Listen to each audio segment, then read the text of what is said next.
प्रिय विद्यार्थियों, सुप्रभात। आज हम पद्य भाग का जो 8वां पाठ है उसका अध्ययन करेंगे। पहले हमने कवियत्री परिचय और एक पद्यांश पढ़ लिया था। आज फिर से देखिए। सिंहासन हिल उठे राजवंशों ने भ्रकुटी तानी थी, बूढ़े भारत में भी आई फिर से नई जवानी थी। गुमी हुई आज़ादी की कीमत सबने पहचानी थी, दूर फिरंगी को करने की सबने मन में ठानी थी।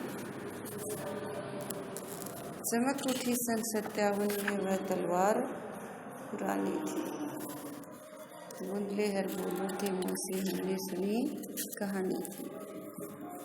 खूब लड़ी मर्दानी वह तो झांसी वाली रानी थी।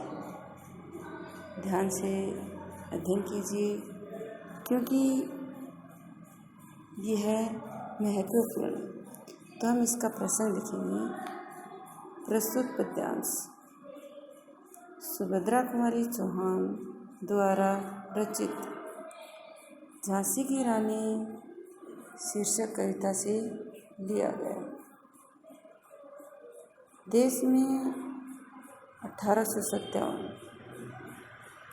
का जो स्वतंत्रता संग्राम आंदोलन हो रहा था, अर्थात 1857 की जो क्रांति वह शुरू हो गया था। उसी प्रश्न को लेकर कवियत्री ने यह वर्णन किया। कवियत्री क्या कहती है? सिंहासन हिल उठी। कवियत्री कहती है कि अंग्रेज़ों को देश से निकालने का जब प्रयास किया गया, बगावत की गई, तो राजाओं के सिंहासन हैं वो भी हिल उठे। जब लोगों ने सोच लिया था कि अब अंग्रेज़ों को यहाँ से निकालना, तो जो राजा अंग्रेज़ों की चापलूसी करने वाले थे वो भी घबरा गए थे। बूढ़े भारत में आई फिर से नई जवानी थी। स्वतंत्रता संग्राम को देखकर यह लग रहा था कि बूढ़े भारत में फिर से जवानी अर्थात जोश की भावना लोगों में उत्पन्न हो गई है। गुमी हुई आज़ादी की कीमत सबने पहचानी थी और उसमें जनता ने तब अपनी खोई हुई आज़ादी का महत्व समझा था, अनुभव किया था। दूर फिरंगी को करने की सबने मन में ठानी थी। अंग्रेज़ों को बाहर से निकालने का सबने दृढ़ निश्चय कर लिया, या सभी ने मन में ठान ली थी कि अब अंग्रेज़ों को बाहर से दूर भगाना। यह विरोध 1857 में अंग्रेज़ों के विरुद्ध हुआ। इसीलिए बताया गया है कि चमक उठी जो 1857 में अंग्रेज़ों का विरोध हुआ। इसी के लिए कवियत्री ने इस विद्रोह को पुरानी तलवार का चमकना कहा। कवियत्री कहती है कि सन 57 के विद्रोह के बारे में हमने बुंदेलखंड के हर बोलों द्वारा गाए जाने वाले गीतों में सुना। झांसी की रानी लक्ष्मीबाई ने भी मर्दों के समान युद्ध किया था। इसका विशेष होगा भाषा ओज गुण से युक्त है। जहाँ पे विद्रोह से संबंधित युद्ध करने की बात आती है वहाँ पर ओज गुण होता है। और दूसरा होगा क्रांति की भावना का चित्रण। और विशेष लिख सकते हैं कि अंग्रेजी शासन के विरुद्ध उठी क्रांति की भावना का संघर्ष है, उसका संकेत किया गया। कानपुर के नाना की मुँह बोली बहन छबीली थी। लक्ष्मीबाई नाम पिता की वह संतान अकेली थी। नाना के संग पढ़ती थी वह, नाना के संग खेली थी। बर्छी ढाल कृपाण कटारी उसकी यही सहेली थी। वीर शिवाजी की गाथाएं उसको याद ज़बानी थी। बूंदले हर बोलों के मुँह हमने सुनी कहानी थी। खूब लड़ी मर्दानी वह तो झांसी वाली रानी थी। इसका प्रसंग लिखेंगे प्रस्तुत पद्यांश। सुभद्रा कुमारी चौहान की झांसी की रानी शीर्षक कविता से लिया गया। इसमें लक्ष्मीबाई का परिचय दिया गया। उनके बारे में बताया गया है कि कवयित्री कहती है कि झांसी की रानी लक्ष्मीबाई नाना साहब की मुँह बोली बहन थी और उनका नाम छबीली था, अर्थात सुंदर छवि की वजह से उसका नाम छबीली निकाल रखा था। बचपन में उसे छबीली कहकर संबोधित करते थे। लक्ष्मीबाई नाम, लेकिन उसका नाम लक्ष्मीबाई था। पिता की वह संतान अकेली थी। वह अपने माता पिता की अकेली संतान थी। नाना के संग पढ़ती थी। वह नाना के साथ ही पढ़ती और खेलती थी। बचपन में बर्छी ढाल कृपाण कटारी उसकी सहेलियां थी आदि उसकी सहेलियां थी। वीर शिवाजी की गाथाएं। शिवाजी जैसे वीर पुरुषों की कहानियाँ उसके मौखिक याद थी। बुंदेलखंड के लोगों से अर्थात हर बोलों के मुँह से हमने यह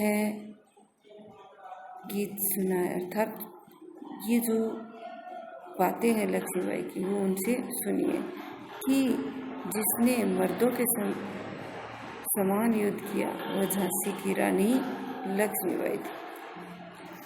इसमें हम लिखेंगे कि लक्ष्मीबाई के बाल्यकाल का और व्यक्तित्व का चित्रण हुआ। दूसरा विशेष लिखेंगे भाषा सहज स्वाभाविक और गीता पूर्ण। आगे देखिए, लक्ष्मी थी या दुर्गा थी वह स्वयं वीरता की अवतार। देख मराठे पुलकित होते उसकी तलवारों के वार। नकली युद्ध व्यू की रचना और खेलना खूब शिकार। सैन्य घेरना दुर्ग तोड़ना ये थे उसके प्रिय खिलवाड़। महाराष्ट्र कुल देवी उसकी भी आराध्य भवानी थी। बुल्ले हर बोलों के मुँह हमने सुनी कहानी थी। खूब लड़ी मर्दानी वह तो झांसी वाली रानी थी। इसका प्रसंग होगा प्रस्तुत पद्यांश सुभद्रा कुमारी चौहान द्वारा रचित झांसी की रानी शीर्षक कविता से लिया गया। इसमें लक्ष्मीबाई के बाल्यकाल के वीरता के गुणों का चित्रण किया गया है। कवयित्री कहती है कि लक्ष्मीबाई के जो वीरतापूर्ण कार्य थे उनको देखकर लगता है कि वो लक्ष्मी थी या दुर्गा थी। स्वयं एक वीरता का अवतार थी, अर्थात वीरता की भावना के जैसे अवतार लिया। देख मराठे उसे देखकर पुलकित प्रसन्न हो उठते थे। उसकी तलवारों के वार प्रहार देखकर मराठे खुश होते थे। नकली युद्ध व्यू की रचना करना, खेलना और शिकार करना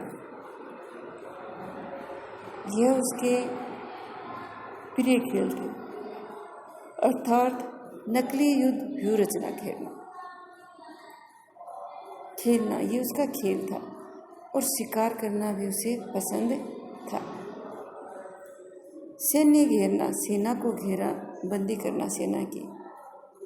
दुर्ग तोड़ना, दुर्गों को तोड़ना, ये उसके प्रिय खेल थे, खिलवाड़ खेल थे। महाराष्ट्र कुल देवी उसकी भी आराध्या भवानी थी। महाराष्ट्र के लोगों की कुल देवी भवानी ही उसकी आराध्या थी। बुंदेले हर बोलों के मुँह हमने सुनी कहानी थी। बुंदेलखंड के हर बोलों के मुख से हमने यह कहानी सुनी थी। खूब लड़ी मर्दानी लड़की झांसी वाली रानी, खूब जिसने मर्दों के समान युद्ध किया वह झांसी की रानी लक्ष्मीबाई थी। इसका विशेष होगा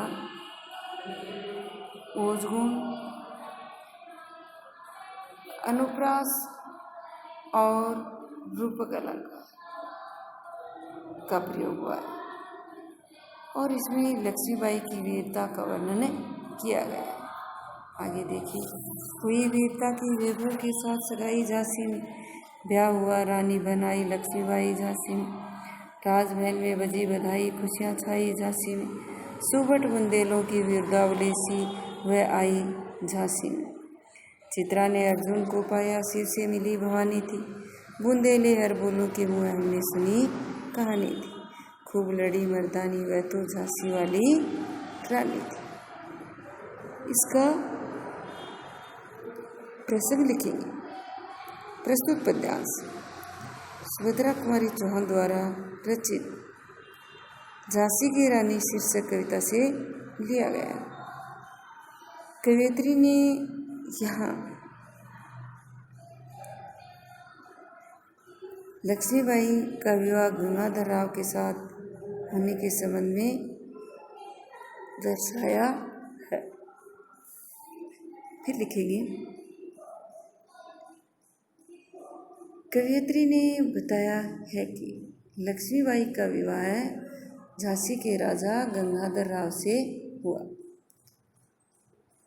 राजा थे इसलिए उन्हें क्या बताया, वैभवशाली बताया और वीरता लक्ष्मीबाई के लिए है। तो वीरता की अर्थात वीरता के रूप में लक्ष्मीबाई और वैभव के रूप में राजा गंगाधर राव दोनों की झांसी में सगाई अर्थात विवाह होता है। ब्याह हुआ, दोनों का विवाह हुआ और रानी झांसी की रानी लक्ष्मीबाई बनकर वहाँ पहुँची। राजमहल में बजी बधाई खुशियाँ छाई झांसी और राजमहल में झांसी के राजमहल में खुशियाँ मनाई जाने लगी। विवाह होने की वजह से बधाइयाँ देने लगे। सुबट बुंदेलों की वीरगावली, इसके बारे में बताया कि वीर योद्धाओं की वीरगावली गुण समूह है वो झांसी पर। ऐसे लगा जैसे वीर योद्धाओं की वीरगावली या गुणों का समूह है वह झांसी पहुंच गया है। चित्रा ने अर्जुन को पाया शिव से मिली भवानी थी। जिस प्रकार से चित्रा अर्थात सुभद्रा को पति के रूप में अर्जुन मिले थे, शिव से मिले भवानी थी और शिवजी को पार्वती मिली थी। उसी प्रकार से गंगाधर राव को लक्ष्मीबाई मिली। आगे क्या होता है, बुंदेले कवयित्री ने बताया कि बुंदेलखंड के हर बोलों के मुँह से जो गाते हुए बोलते थे उनके मुँह से हमें लक्ष्मीबाई ने जो मर्दों के समान युद्ध किया उसके बारे में जानकारी मिलती। इसका विशेष होगा प्रतीकात्मक सरल भाषा का प्रयोग और उपमा अलंकार। विरुदावली सी, यहाँ उपमा अलंकार। दूसरा होगा लक्ष्मीबाई का विवाह गंगाधर राव के साथ होने के संबंध में खुशियों का वर्णन किया गया। आगे देखिए, उदित हुआ सौभाग्य मुदित महलों में उजियाली छाई, किंतु काल गति चुपके चुपके काली घटा घेर लाई। तीर चलाने वाले कर में उसे चूड़ियाँ कब भाई, रानी विधवा हुई हाय विधु को भी नहीं दया आई। निसंतान मरे राजा जी, रानी शोक समानी थी, बुंदेले हर बोलों के मुँह हमने सुनी कहानी थी। खूब लड़ी मर्दानी वह तो झांसी वाली रानी थी। तो इसका प्रसंग लिखेंगे कि प्रस्तुत पद्यांश सुभद्रा कुमारी चौहान द्वारा रचित झांसी की रानी लक्ष्मीबाई में से अवतरित है। इसमें गंगाधर राव की मृत्यु होने पर लक्ष्मीबाई के विधवा होने के संबंध में बताया गया है। फिर व्याख्या लिखी गई। कवियत्री ने बताया है कि गंगाधर राव के साथ लक्ष्मीबाई का विवाह होने से या लक्ष्मीबाई के आगमन से यह सौभाग्य की बात थी। मुदित महलों में उसके आने से महलों में प्रसन्नता छा गई, किंतु धीरे धीरे समय का परिवर्तन है वो बदलता है और दुर्भाग्य की काली घटा छा जाती है। अर्थात लक्ष्मीबाई के पति का निधन हो गया। तीर चलाने वाले हाथों में चूड़ियाँ कब आई। लगता है कि विधाता को भी तीर चलाने वाले हाथों में चूड़ियाँ अच्छी नहीं लगी। रानी विधवा हुई हाय विधि को भी नहीं दया आई। रानी विधवा हो गई, विधाता को भी उस पर दया नहीं आई। रानी के पति के मरने से सभी शोक मगन थे। निसंतान मरे राजा जी। राजा जी जब गंगाधर राव की मृत्यु हुई तब उनके कोई संतान नहीं थी। रानी शोक समानी, रानी भी शोक में ग्रस्त थी, अर्थात वह भी बहुत दुखी थी। बुंदेलखंड के हर बोलो गीत गाने वाले जो हैं उनके मुँह से हमने यह कहानी सुनी थी कि जिसने खूब मर्दों के समान युद्ध किया वह झांसी की रानी लक्ष्मीबाई थी। प्रिय विद्यार्थियों, आज का हमारा ये पाठ इतना ही है। आगे का हम आगामी कक्षा में करेंगे। अपना होमवर्क करते रहें और जहाँ जो समझ में नहीं आ रहा है वह पूछने का कष्ट करें। अभी 21 तारीख के बाद विद्यार्थी स्कूल में आने अपनी परामर्श के लिए स्कूल में आने लग गए। यदि तुम्हें भी कोई परेशानी हो, परामर्श करने है तो विद्यालय आकर पूछ सकते हैं। यदि पूछोगे नहीं, समस्या का समाधान नहीं करोगे तो पाठ कैसे समझ में आएगा। इसलिए जहाँ तक हो सके अतिशीघ्र अपनी समस्या का समाधान करें और जो पाठ के प्रश्नोत्तर करवाए जा रहे हैं उनको भी समय समय पर करते रहें, जिससे तुम्हारे अध्ययन सुचारू रूप से चल सके। धन्यवाद। क्या हुआ सर?